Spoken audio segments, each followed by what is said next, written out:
Hey, ladies, welcome to her podcast. I am so excited to welcome my guest, Barbara Hemphill, to her podcast.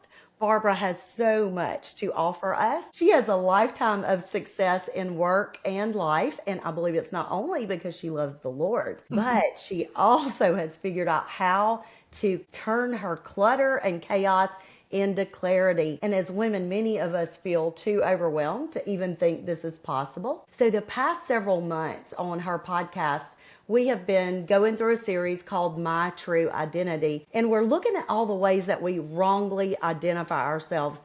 So I'm going to be as open as I can about this because the wrong identity that we're addressing today is probably one of those ones personally that I just have not overcome. But I believe that Barbara is going to help me stop saying, identifying, and even being overwhelmed. So I can't even begin to tell you how many times, probably in every single season of my life, that I have said the words, I am overwhelmed, or I am so overwhelmed, might even be a better way to say it. So Barbara is a pioneer of the organizing industry. She is the author of Taming the Paper Tiger and Less Clutter, More Life, and she has 4 decades of experience in a global team of certified productive environment specialists.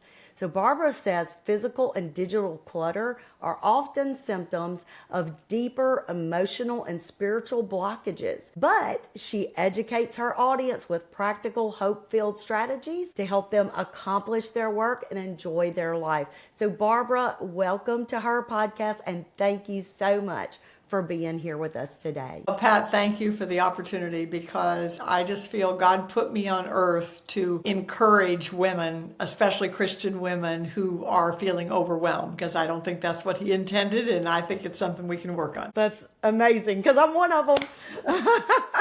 So overwhelmed, honestly, is just one of those ways that I have felt. I feel like I've just spent too much of my life that way. I felt it when I had my 3 daughters at home and I was just juggling being a mom, and then I was in seminary. I was leading women's ministry at my church. I was writing and teaching and speaking. And so I always thought, this may be silly, but I always thought once I got out, got to the point of being an empty nester, that I would get it together. And I really hoped I would be free of that feeling of overwhelm. However, I have been an empty nester for a little while. My youngest baby is 27, so that's not the case for me. My oldest daughter and her family live about 10 minutes from me, so I've really had the privilege of being really involved in their lives and getting to be with those 2 grandchildren. And then I have 2 daughters and 3 grandbabies that live 5 hours away. So we decided we're going to buy a condo so that we can go there and spend time there every month so that we can be involved with them as well. And that's been a real blessing. But I also have this growing ministry, writing books, producing podcasts, blogging, all the stuff, leading women's ministry at my church. So all that just to say, I'm just as busy as I ever was. The day that I was looking at your profile, I was in that place. I was overwhelmed, just trying to manage my life and work just as, most of the days of my life. And it's just something that's really burdened me so much that I actually pulled out my prayer journal I had it out this morning, but pulled it back out to look at where I had it written in my prayer journal. Been praying this almost every day for 6 months. Written in my prayer journal, it says, I need a good method to organize and structure my task to accomplish them efficiently and effectively. So when I read your profile, I was like, oh my goodness, I need this woman. I mean, I was just like, even if she does not come on our podcast, I don't care. I need what she has to offer. But all of that, I'm still so glad that you're here because I really do think a lot of women probably do feel a lot like that. And maybe it's across the board that we feel that way as women. But just thinking about it from the standpoint of women in ministry, I feel like they really have a hard time trying to juggle and live this healthy, balanced life with all the different demands. So I'm going to stop talking and I'm going to let you tell us about you and what you do. Well, I started this business 47 years ago. My first husband and I lived in India. We adopted 3 orphan children, one with special needs, and moved back to New York City. My husband worked for a nonprofit Christian organization and didn't get paid enough to live in New York. So it's like, okay, I need to contribute to the family income, but I want my kids to be first. So I decided the way to do that was to find a problem in the world that I could solve that other people would pay me for. And to do that, I sat on the playground and just listened to people talking. And I heard people talk about being disorganized and having clutter and having trouble getting places on time and forgetting things and fighting with their children about clutter or fighting with their spouse about clutter. And I just thought they didn't have my mother and father. I am not a naturally organized person. I've been diagnosed with ADHD. I'm a musician and artist by training. So I like to start things. I don't like to finish things. I like the big picture and I don't like the details. So I can make a mess with the best of them, which is the reason the methods that we've developed over the last 47 years work, because they were designed for me. I mean, they were designed for people not naturally organized. And you mentioned about thinking that, if you were empty nest, you'd be free. I can't tell you the clients I've had who retired and then say, okay, I was just sure when I retired that everything would be fine. And then they say, I wonder how I ever had time to work. And so and then as we age, and this becomes, Pat, I applaud you for addressing this now because it does not get easier. And life is made up of habits. And the older we are, the harder it is to establish those habits. So it is really critical. And we do have seasons in our lives. So solving this is not easy. In fact, I ran a $7 ad in the New York City newspaper that said, disorganized, I organize closets, files, kitchens, you name it, call Barbara Hemphill. And I got 2 crank calls from guys trying to pick me up. And the third call was with a 55-year-old woman husband was an attorney, solo practitioner. He died suddenly, left piles of paper everywhere. She had no clue what to do. And I started helping her. I moved then from New York to Washington, D.C., and I went to Washington, D.C. to the Small Business Administration to ask them to help me start my business. And they laughed me out of the room and said, this is not a business. Nobody's going to pay for this. And today, residential organizing is an $11.8 billion with a B dollar industry. So you are obviously not alone. Yeah, evidently not. That is something, you were talking about that from you being a creative, because I think a lot of times those of us who have creative tendencies or whatever, we can kind of use that almost as an excuse. It's that we just don't know what to do. And so then we just get stuck there. But I love that you were able to, in your creativity, and I even know that I've seen somewhere or read somewhere that you called it the art of organizing. That's right. And we have a new book. My business partner and I have a new book coming out in January called Soar to Success, The Art of Organizing Information and Finally Getting Things Done. I love that because, just for me, it also helps me because I'm like, if I can think about it like it's an art, it is. I don't know. That just sounds a little bit more fun. I can do that. What it is paint a picture of what you want your life to be like, and then we'll help you get there. Because a lot of people in our industry, this is the way you should do it. And we don't have any shoulds. We have absolutely no shoulds. And the reason I'll be 79 next month. And the reason people say, when are you going to retire? I'm not retired. I'm refired because I feel like God so desperately wants women to realize that they can relax and enjoy Him and enjoy themselves if they figure out a system. And we use the acronym for system of saving you space, time, energy, and money. Every time you have to repeat, if you're making a recipe, right? Now, when you make but having said that, and I hadn't even thought of this now, we don't make it the same every time, but we have a framework. So right. And that's what we do. It's not putting you in a box, but it's giving you a framework with flexibility. I love that. Well, personally, I am pretty organized. I was raised with a really organized mother, and she really was. I think it did naturally come to her. It did not naturally come to me. I wanted to be that. But anyway, I have kind of learned some level of organization. But there's one of the things I noticed for me is there's always this point that there's a hump I can't get over. So I don't like a lot of clutter in my house. I like it to be pretty clean and neat on most of the surfaces. However, when you get in my office or you get in my closet, that can get out of hand. And I don't like it to be that way, so I start feeling overwhelmed and I'll start trying to clean it up and throwing away stuff. But there's that point. I get to that point and I always hit it. Always hit it. My husband even cracks up at me because he'll be like, well, what is that stack for? I don't know. I don't know what to do with it. I can't make that decision. So there's just always seems to be that last stack that I just never quite get over that hump. One of the things that I saw when reading What You Do is this statement that clutter is never about the stuff. And so you point out that there's usually something going on beneath the surface. And that was the book you had mentioned already, Less Clutter, More Life.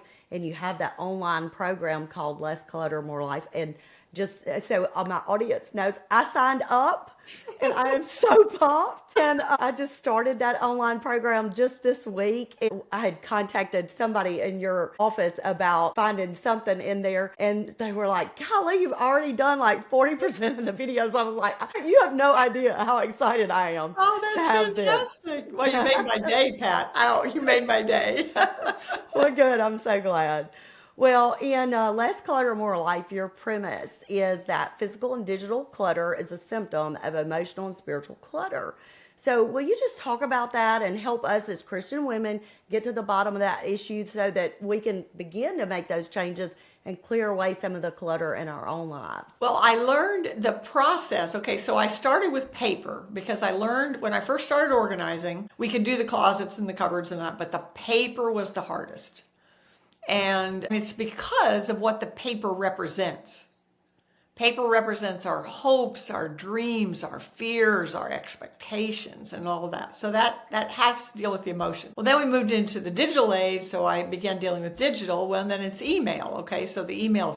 So the majority of the population gets up every morning, some before they get out of bed, and they go to email and they open, close for 30 minutes. And at the end of 30 minutes, nothing has happened if they feel discouraged because they realize how far behind they are. Well, then I began to realize that letting go was a big issue and that some people had a really hard time letting go, hitting the delete button. My business has been based on 4 words. Clutter is postponed decisions. I learned that first from closets. You mentioned your closet, Pat, and closets are a big issue. In fact, I've written a whole article about that. So have I sent that to you? I don't think I have. I don't think so. Well, your listeners, if they send me an email and put the word closet in the subject, I will send this article that I have written that is an absolute thing about this is the process you go through. But I learned in closets that the people were so afraid to let go of things. And it was because of emotion. This was expensive. I paid a lot of money for this. This was given to me by my mother, and I'm disrespectful if I give it to her. And, this might work for a Halloween costume and all those things. And I'll never forget one time I had a woman who had hired me because she was having dreams of living in a white castle. She's brilliant. Our clients are brilliant people. They're creative people. She was an artist. She was a quilter. She was a photographer. She'd raised 5 kids. But she was having dreams of living in a white castle. And it was like her spirit trying to get out of this clutter. And I pulled something out of the closet. I held it up in front of her and I said, how does this make you feel? And I'll never forget the look on her face. I don't remember what city it was in. I don't remember her name. I remember the look on her face. She said, it makes me feel guilty because I spent so much money on it and never wore it. And at that point, I realized that any negative, and I said to her, I know the Holy Spirit gave me this because I'm not smart enough. I said, if you look at something and you feel anything negative, guilty, sad, fat, ugly, tired, you can't afford it. Yeah, that is good. And then the next step is make it a blessing to someone else, because I know that there's somebody very close to where you live who would be so blessed to have it. So it's about, as a Christian woman, it's about stewardship. When we have things, I was on a call recently where a woman, she said, I feel so embarrassed. She said, my children are 40. And she said, I had the baby furniture up in the attic from when they were babies because I was always going to do something with it. And she said, now it's not useful. Now it's trash. So it never helped anybody. All those 40 years, it's been hanging over her head, and she denied other people the blessing. So I was autographing Taming the Paper Tiger at Barnes & Noble in New York City, and I made the comment that if you have trouble letting go, whether it's a piece of paper or hitting delete on an email or a photograph, if I ask enough questions, I will find out that there's been a severe emotional loss in your life. Well, when I was done, this young man came up, he's in his early 20s, I would guess, and he said, my studio apartment is so full, I haven't had anybody in it for months. And he said, I come home from work, he said, it's mostly paper. He said, I come home from work at night and I sort on my bed, because that's the only flat surface there. And he said, I start to sort and I literally become physically paralyzed. And then he looked at me and he said, my mother died when I was 6. Are you telling me I have to deal with the grief of losing my mother before I can manage my paper? Wow. And I said, well, I'm not a mental health professional, so I can't answer that. But what I can tell you from my experience is that if you will find someone you trust, most likely not a family member, because there's too much emotion in that, who will sit with you and help you decide, okay, clutter's postponed decisions, help you decide what you need and what you want to keep, you will solve your paper problem. Oh, I love that. Well, I was speaking to a group of 700 executive women at a college campus, and I told that story. And a woman walked up, she was in her, I would guess, mid-40s, and she said, you just saved my marriage. I said, wow, that's pretty dramatic. Do you mind explaining? And she said, I came here with the intention of telling my husband, who I've been married for 13 years, that I was leaving. Because she said, he's a pack rat and I have allergies and this stuff is all around and I can't keep it clean. And she said, and she stopped and the tears started running down her face. And she said, I never realized until I heard you that it wasn't that he wouldn't let go, but he couldn't let go. His mother died when he was 7. Wow. And I said, may I make a suggestion? And she said, yes. And I said, go home and say something to the effect of, I never understood before how important all this is to you. Let's figure out how you can keep it and we can still live together. And they didn't become my client, but I stayed in touch with them for about 8 months. And that dramatically changed everything, because one of the things is you can never tell anybody else to do it. And in fact, I cannot tell you probably hundreds of books I have not sold, because when I do a speaking engagement, somebody will come back and pick up the book and say, I'm going to give this to my husband or my wife. And I'll say, I'm not selling it to you, because not only will it not solve the problem, it will become clutter and it will damage your relationship, because you cannot make anybody else be organized any more than you can make somebody else lose weight. Wow. That is just opens my eyes. I just never even considered that. Right. Never. I mean, most people haven't. Most people haven't. And that's why we struggle with it so much. Yes. Wow. That is so huge. Well, I'm always going to try to tie in scripture into whatever we do, because nothing in my whole life has had the impact like the Word of God. So one of the stories that I thought about when I knew we were going to talk was Mary and Martha, that classic story, that we all know of Mary sitting at the feet of Jesus and Martha busy doing all of her tasks and then just getting frustrated with that. And, a lot of times I can be a good Mary, but I do feel like a lot of times I am more like Martha, trying to get all my tasks done and getting frustrated with that situation that I'm in. And even in those moments, I know a lot of times that I need to just stop striving and spend time with Jesus, just to allow him to do what only he can do. Because that reality is in my life, I have more to do than I can do. My calling, I think, is bigger than I am. Right. And without him, I know I'm never going to accomplish all the things that he's put in my heart.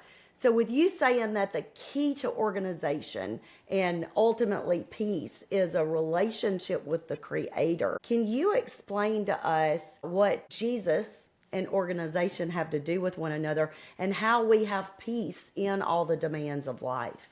Well, there are so many connections. I mean, we could talk for hours just on this topic, but there are several things that I want to bring up. First of all, and I'm a believer, I have coaches myself. I never hire a coach that doesn't have a coach, and I have coaches. And one of my coaches is Melvin Pulay. And I went to a conference that he did in Texas a few weeks ago, and he taught on that parable, and he put a new angle that I'd never heard before, but it's like, wow, this is an interesting thing.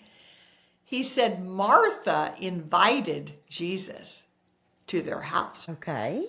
So he said, don't invite what you don't want to take care of. Wow. I thought, wow. I mean, that was like, talk about, it's like, oh my word. I mean, that was, just a whole new angle. And that just is another illustration of this is not a simple problem. And there was a study released earlier this year, maybe 3 months ago, from Harvard, asking how people were using AI. And when I read the results, I was sitting in the kitchen. I almost fell off the kitchen chair. It was number 1, companionship and therapy, and number 2, organizing my life. Wow. And I said, isn't it interesting? I have spent 47 years helping people organize their lives. And what I have found unequivocally is that their relationship with Jesus is the solution.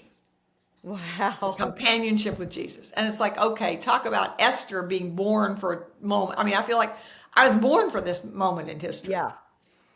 Because that people keep thinking there's some magic, and there isn't any magic. But the one thing that will help more than anything is the relationship with Jesus. So, and just a little part of my life, I tried to commit suicide when I was 11 because I didn't hear from God, and I was in a mental institution for depression, and 40 because I didn't hear from God. So this is something I know very deeply and have experienced. And one of the ways that got me started was I went away from God for a while because my first husband divorced me, and I'd married him because he was close to God. So I thought, okay, that's going to help. Well, he divorced me, so that was kind of like God divorced me. And so I didn't have a lot to do with God. And then one of my clients gave me a copy of Jesus Calling.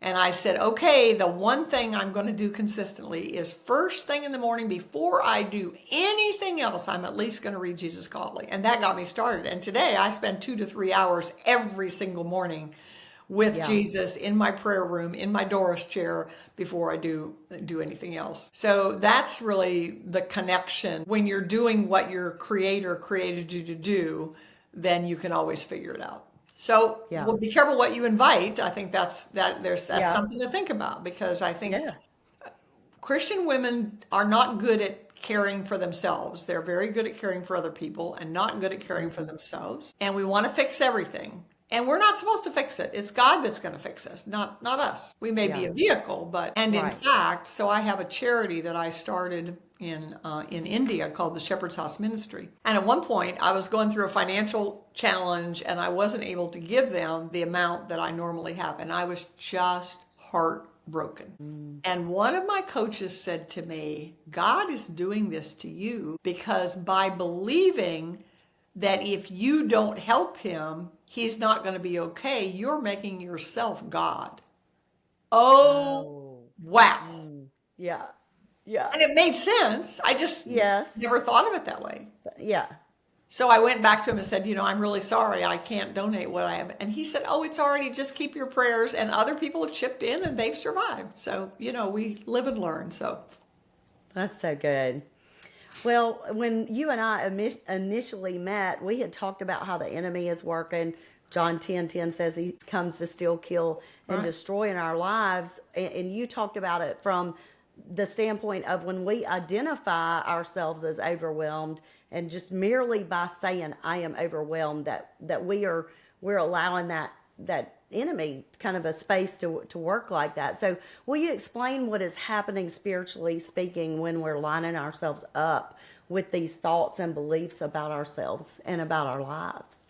Well, so the question is the Bible true or not? And the Bible says, I can do all things through Christ who strengthens me. So if we say we're overwhelmed, we're disagreeing with the Bible. Ouch. That hurts a little bit. So then, we have to say, okay, what does that mean? I mean, it very likely, you've joined our program and you will hear us say oftentimes, one of the big myths is that if I just got organized, I could keep all this, do all this, and have this. And that is a lie from Satan. Okay. So it's kind of that thing of always thinking there's beyond this That's point, right. there's something. We have different principles that we teach, and one of them is what we call the art of wastebasketry, Oh, that's good. which is asking the question, what's the worst thing that would happen if I didn't have this? If I got rid of this, if I don't, and it applies in all sorts of different things too. If I donated this and I didn't have it, what would happen? And we also do the cost factor, which is you can keep everything you want if you're willing to pay the price. The price is time, space, money, and energy. So our job is not to say, no, Pat, you shouldn't keep this. My job is to say, okay, Pat, if you keep this, this is what it's going to cost you in space, time, energy, and money. And you alone with God make that decision whether that's the right thing that you need to be doing or keeping. That's awesome. So at one point, you had mentioned Proverbs 29:18 that says, without vision, people perish. And that was connected to our struggle with organizing our lives. So will you explain about how vision and organization, overwhelm, all of that have to do with one another as well? Well, when somebody calls us and says they want help getting organized, the very first question we ask them is, what does that mean? What does getting organized mean? What is your vision for organizing? Okay. Because and it needs to be clear, we can't change what we don't measure. So in our program, we measure lots of things, how much we keep and how long it takes and things like that. So one of our principles is progress starts with the truth. And I want to go back one thing I didn't say that I think is critical. I learned from my business partner, Andrew Anderson. She and I started working together 15 years ago. And I had said, clutter's postponed decisions. And she said, Barbara, you're right, but it's not enough to make the decision. You have to have a way to implement that decision. So our business on every level is about making things simpler.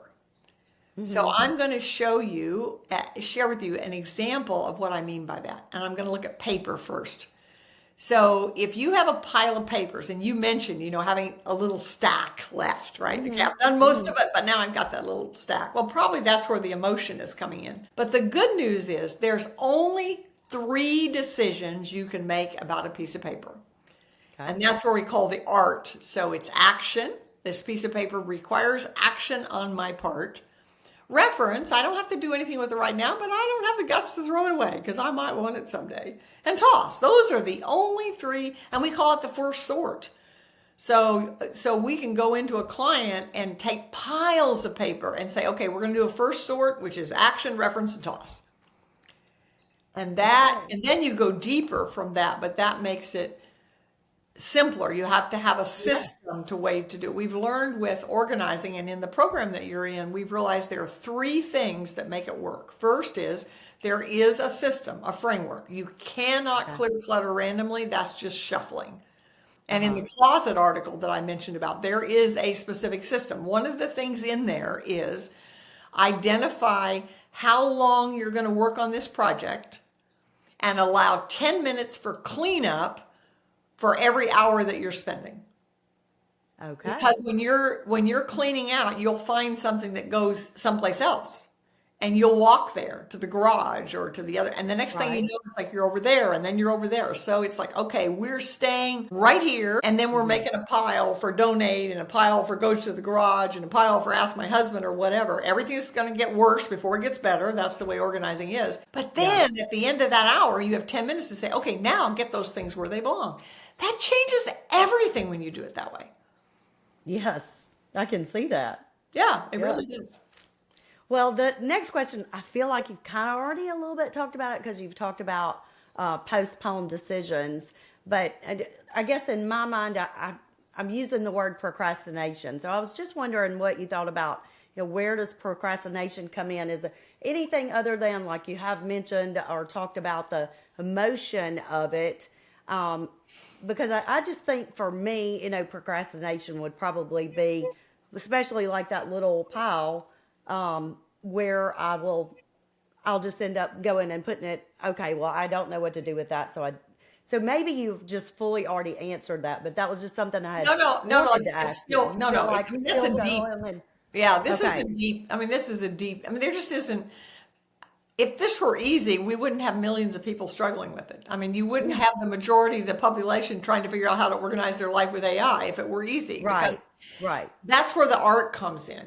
People often uh-huh, say to us, "What should I do?" And we always say, "That's the wrong question."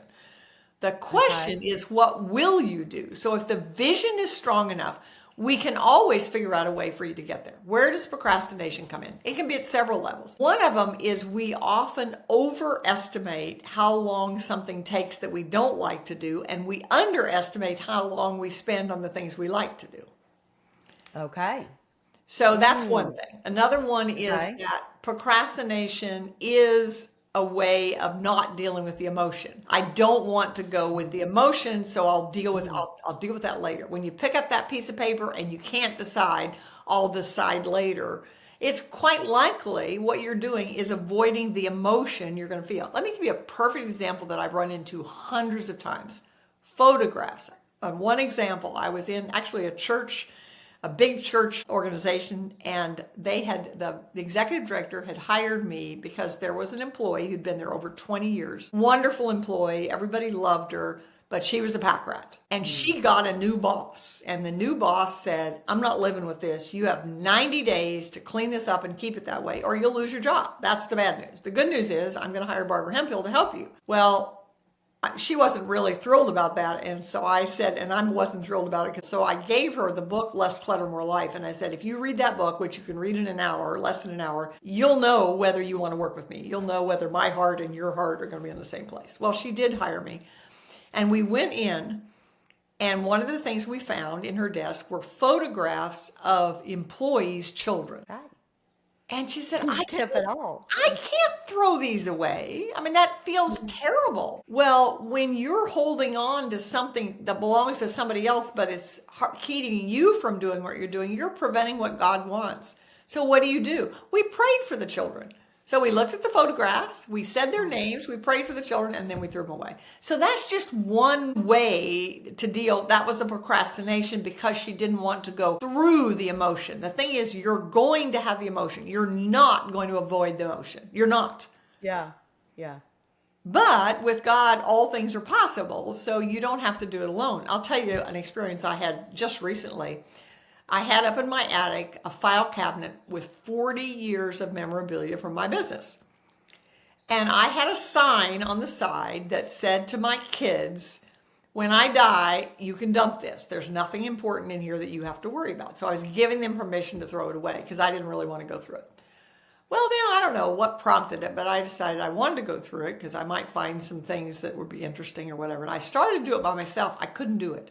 The emotion just overwhelmed me. I mean, the memories, I just couldn't do it. So I called the lady who has helped me clean the house she brought her babies here in baby baskets, and they're in their 30s now. And I said, I want to pay you to just sit with me while I go through this. And I did. Well, it turned out that she could help me with things, and it was wonderful. But it was because she was there to go through the emotion with me. And I first got that idea when my mother died. We had gone through all of her stuff, and the one thing we didn't have left, we hadn't done, was her jewelry. And she had worked at a jewelry store, so she really had beautiful. It wasn't expensive jewelry; it was costume jewelry, but it was beautiful and it was hers. And I said to a friend of mine, "Okay, I need to go home and finish doing Mom's jewelry." And she said, "You want me to come with you?" I said, "Oh no, I don't want to be a bother." Isn't that what women say? Oh, I don't want to be a yes, bother. Don't want to be a bother. yeah, No, you're too busy. I don't want to ask you to help me. I said, no, I don't. And then I thought about it, and I thought, I think that would be nice. I called her. I said, Rosalie, I said, are you still willing to come and sit? She said, oh, I'd love to. So she came, and the two of us sat there together. And it became a glorious experience because she knew my mother. Oh, And so then it was a way of processing those emotions. So that's just an example of the creative ways you can deal with procrastination. There isn't any one answer. I do a service called Vision Accelerator. And Vision Accelerator is doing a short phone call to help people figure out what is causing the procrastination. What is it about? Are you not clear about your vision? Or are you doing this because you think somebody should do it, wants you to do it? What's the reason behind it? And then what supports can we place to make it happen?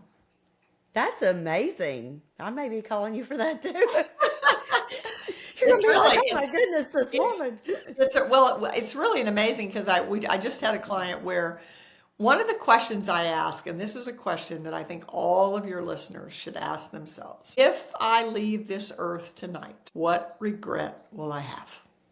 And that answer is a form of clutter. Wow, that is And I learned something. that from a coach that I had about 3 years ago, I guess. And my answer to that question was I had one adult daughter that I didn't have a particularly good relationship with. Wasn't a bad one, just wasn't a particularly good one. And I made the comment to the coach, well, I can't do anything about it. I've made phone calls. He said, no, that's a lie. There's always something else you can do. And that was in January. And I thought, if we haven't connected by Mother's Day, I'm going to fly there and show up on her doorstep. Well, just the intention of doing that, we now talk every Sunday. That's awesome. So that's really that goes back to the vision. What is the vision? Yeah. And when we ask that, I cannot tell you the hundreds of people who've said, my regret is the mess I'm leaving my children. Wow. That's something. The program that you're in, I would say at least 50% of them are there because they don't want to leave a mess for their children. Yeah. And in many cases, they're caregivers, so they have their own stuff, and then they're caregiving for parents. So it was bad enough to have to deal with their own, but now they also have to deal with their parents. And probably they're dealing with their parents' clutter that their parents didn't deal with. So it's like, I don't Right. want my kids to have to go through what I'm going through. Yeah. Well, one thing you've talked about, you've doing this for 40 years. You've been doing this and you're still, just strong as can be as a wife, mom, grandmother, and you've got this very full, successful career. So what would you say to women who are trying to navigate their faith and their family, their calling, their purpose, their ambition and career goals, all of that in the midst of that? Well, one thing is they need to have some quiet time with God to ask God what he wants them to do. One of the things that I did a year ago was there's a wonderful organization in St. Louis called Mercy Multiplied, and they have a 5-day retreat. And I went for 5 days to that retreat to just be me and God along with some facilitators. And I think I said earlier, women, we're always taking care of everybody else, but we're not taking care of ourselves. And I think it starts in small ways. I think starting your day every day with God is non-negotiable. I mean, just absolutely non-negotiable. Yes. And then other things to do and to be willing to ask for help. There's so much. When we started in this business, everything was physical. We actually had a service called 8-Hour Miracle where we would organize offices and like in people's homes and their offices. And I would go there for 8 hours and we promised 3 things at the 8 hours. That one, at the end of 8 hours, they would know what to do with every new piece of paper. That was back when we were all paper. 2, that every piece of paper we'd filed, they or anyone else could find in 5 seconds or less. And 3, that we would leave them with a game plan for what to do with what we didn't get done in 8 hours. And if they didn't do that, we'd give them their money back. And I did hundreds of 8-hour miracles. Well, then we quit calling it an 8-hour miracle because people would take the price divided by 8 and say it's too expensive. But sometimes it didn't take 8. And I would say to somebody, I actually should charge you more because I told you it was 8 hours. I did it in 6. So I actually gave you 2 hours of time. I should charge you more. That's great. So at any rate, when Andrea joined me on board, and that was when we gone to the digital world, and she said, we need to start doing this virtually. And she drugged me in kicking and screaming because I'm a people person. I couldn't imagine doing that. But she had done that with her first client by telephone, but she never had no idea what her client even looked like. She did everything over the phone. We started doing it, and we found the most fascinating thing is, number one, more people are willing to do it because there's a lot of shame around it. So nobody has to come in. Plus, you can do it in shorter periods of time, and then people can do it on their own time. So now we found there's 3 things that are required to do it. First is a system. We talked about that. Second is accountability, because the course that you're in, there are times when you can come and sign up with us and we will be there to help you. You can ask questions, but you're not listening to teaching about what you should do. You're doing it. You're physically organizing the papers and organizing the digital documents and doing what you need. But the third thing is community, because to get on that Zoom screen and see other people that are smart and fun and everything else, and we become a family. So it started out, we had a 5-week program for paper, then we had a 5-week program for digital, then we had a 5-week program for projects, and then we finally put it all together and said, okay, join the program, and then we'll help you decide where you should start, and then you can just stay in as long as needed. So some people stay in, you can pay on a monthly basis, so some people just stay in for a little while. We've had some people who've been in for 3 years now because we're part of their family and we're part of what keeps them going. That's so awesome. Well, the last thing I was going to ask you about was to tell us a little bit more about that. Anything you want to tell us? I mean, we've talked about it a good bit throughout the time, but anything you want to tell them about signing up and how to do that and who it's for, maybe any specifics you want to tell us that we haven't talked about? Thank you, Pat. I really appreciate that, because we really do love to help people, and we have wonderful testimonies about how we've changed people's lives. One of the women that was on it, I asked her if she had what regret would she have if she left this earth tonight, and her answer was, the 140 songs I've composed are not in a book for my children and grandchildren, which they want, and they are now. So it's like things really. So when you're in the program, you have a specific goal to work on to get it done. So you can get into it very easily. You can go to lesscluttermorelife.com. That's a 14-minute training that teaches a lot of the things that I'm sharing with you here, but then it leads you to a workshop. And the workshop, I think, is $97. And it gives you one of the tools that we use called a SOAR board, and then gives you the classes and things that help you figure out what you can do. And then you can decide if you want to join. You can join for the whole year. You get a really major discount if you join for the whole year. And then we have live meetings twice a week. And twice a week, you can say, okay, I'm going to work on this and work on this. You're in community. You have a specific way to do it. And it changes lives, and it gives people lots of time, because so many people who hire us waste hours doing things that should never be done because they're not. One of our principles, I forgot to mention this and it's critical, one of our principles is today's mail is tomorrow's pile. So when we go in, when we start in this, we're going to ignore what you did in the past. Research shows 80% of it you're never going to use anyway. So let's don't spend time doing there. Let's stop the problem. And you can come into our workshop and you can stop the problem in 1 month if you have the discipline to keep doing it. A lot of people don't, so then join the program because they want the coaching and the discipline to keep going. So you can do lesscluttermorelife.com, and that will take you there. And then you can reach me anytime by Barbara at barbarahemphill.com. I mentioned the closet article. If you put the word closet in the subject, I'll send you the article. So if you're trying to clean your closet and you want to know how to do it, it tells you exactly what you need to do it. I promise you it works. Thousands of people have done it. And then I mentioned Vision Accelerator, which is a 90-minute phone call in which we what is it you're trying to overcome? What's the stumbling block? What is it? What is that one thing? I've had people say, I don't have a vision. Okay, let's spend 90 minutes exploring what that vision is. Or I want to write the music book, or I want to do whatever. And then we come up in that 90 minutes with a plan that you can do. And then in many cases, once people have the plan, they just didn't know what to do. And once you told them what to do, they do it. And other people want accountability.